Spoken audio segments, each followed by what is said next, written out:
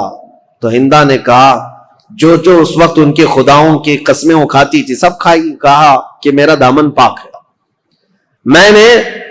میں نہ اس آدمی کو جانتی ہوں نہ پہچانتی ہوں، مجھے تو یہ پتا بھی نہیں کوئی آیا تھا، یہ تو میرے شوہر نے بتایا کہ کوئی آ کر کے بھی گیا ہے یہاں پر. ہندا نے یہ سب باتیں کی.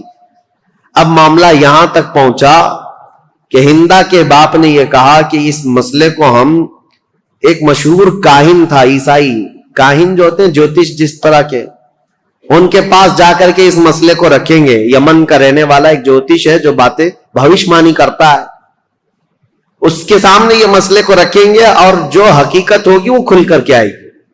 ہندا نے کہا ٹھیک ہے چلتے ہیں. فاقیہ سے کہا گیا تو وہ بھی چلنے کو تیار تھا. وہ اپنے ساتھ خاندان کو لے لیا، فاقیہ کو، اور ہندا کی سہیلیاں اور اس کا باپ، یہ سارے لوگ نکل پڑے یمن. اور جیسے یمن پہنچے تو ہندا کے جسم میں پیلا پنانے لگ گیا اور وہ ڈر کے مارے کانپنے لگ گئی. ہندا، باپ نے کہا تو چور ہوگی پھر، یا تو ڈر رہی ہے. جیسے ہی ہم کاہن کے پاس آئے تو ڈرنے لگ گئی. کہا میں ڈر نہیں رہی ہوں اس بات سے کہ میں گناہگار ہوں، میں ڈر رہی ہوں اس بات سے کہ یہ اٹکل پچو مارنے والے جوتش لوگ، اگر اس کا بتایا ہوا کبھی غلط نکل گیا، میں تو ویسے گنہگار نہیں ہوں لیکن اس کا کہا ہوا سچ ہے، یہ کیسے 100% یقین ہوگا؟ اگر اس نے غلطی سے کہہ دیا کہ میں نے کوئی غلط کیا ہے تو پورے عرب میں میری بدنامی ہوگی اور ہمیشہ کے لیے میرا نام زانیوں میں شمار ہو جائے گا، اس لیے میں ڈر رہی ہوں.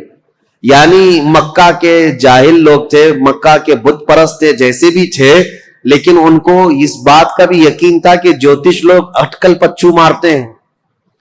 وہ بتوں کی پوجا کرنے والے بھی جانتے تھے کہ یہ پورا پکا نہیں بولتے. مجھے حیرت ہوتی ہے جاہل مسلمان کیسے طوطے والے بابا کے پاس جا کے بیٹھتے ہیں. طوطا نکال رہا ہے اور اس کا بھوش بتا رہا ہے اور خود کا پتہ نہیں ہے، برج پر بیٹھا ہوا ہے، سڑک پر بیٹھا ہوا ہے، اور پالا ہوا ایک طوطا چٹیاں نکال کر. بڑے شوق سے لوگ اپنا مستقبل، اپنا فیوچر پوچھ رہے ہوتے ہیں. اور حیرت کی بات ہے طوطا بھی بتا رہا ہے اور کچھ لوگ اپنا ہاتھ لے جا کر کے بتا رہے ہیں، لکیر دیکھو اور بتاؤ ہمارا فیوچر کیسا ہے. لکیریں دیکھ کر کے بتانے والے. میرے عزیزو، اللہ تبارک و تعالیٰ نے تمہارے سامنے پورا قرآن رکھا ہے، دین اسلام کی مضبوطیاں ہیں. میرے آقا نے فرمایا جو کسی کاہن کے پاس اپنا ہاتھ لے کر گیا، حضور نے فرمایا فقد کفر بما انزل محمد، اس نے محمد کا انکار کر دیا. جو کچھ رسول اللہ پر اترا ہے اس کا اس نے انکار کر دیا. تمہارا یہ شیوا نہیں ہے کہ تم مسلمان اور جوتشوں کے پاس جاؤ اور اپنے گھر بنانے کے لیے واسطو پرکار کا خیال کرتے رہو. یہ سب چیزیں جو توہمات ہیں یہ تمہارے حصے کی نہیں ہے، تمہاری نہیں ہے. بہرحال ہندا جب یہ کہتی ہے اپنے باپ سے کہ یہ اٹکل پچو مارے گا کچھ بھی، اور میرے بارے میں اگر کہہ دیا کہ یہ زنا کر چکی ہے تو میرا تو بیڑا غرق ہو جائے گا، تو اس کے باپ نے کہا میں ایسی ڈائریکٹ تھوڑی نہ جاؤں گا اس کے پاس، میں پہلے اس کا ٹیسٹ لوں گا کہ وہ صحیح ہے یا نہیں ہے. اس کے لیے ہندا کے باپ نے ایک تدبیر لی. گھوڑے کے دم کے نیچے ایک پھل کا دانہ چھپا کر کے رکھا اور اپنے پاس ایک ڈبیا رکھی اور اس میں بھی ایک چیز چھپا کر کے رکھی، اور جاتے ساتھ وہ جو کاہن تھا اس کے پاس دونوں جماعتیں گئی. اور جانے کے بعد ہندا کے باپ نے کہا جوتش صاحب، کاہن صاحب، ہم آپ کے پاس ایک مسئلہ لے کر آئے، لیکن اس سے پہلے ہم آپ کو آزمانا چاہتے ہیں کہ تم کہاں تک پہنچے ہوئے ہو. ہم کچھ کر کے لائے ہوئے ہیں اپنے ساتھ، وہ کیا ہے بتاؤ. اس جوتش نے کہا کہ تم جہاں آنے سے پہلے اپنے جانور کی پونچھ کے نیچے ایک دانہ دبا کر کے آئے ہو. اس نے صحیح بات کہی.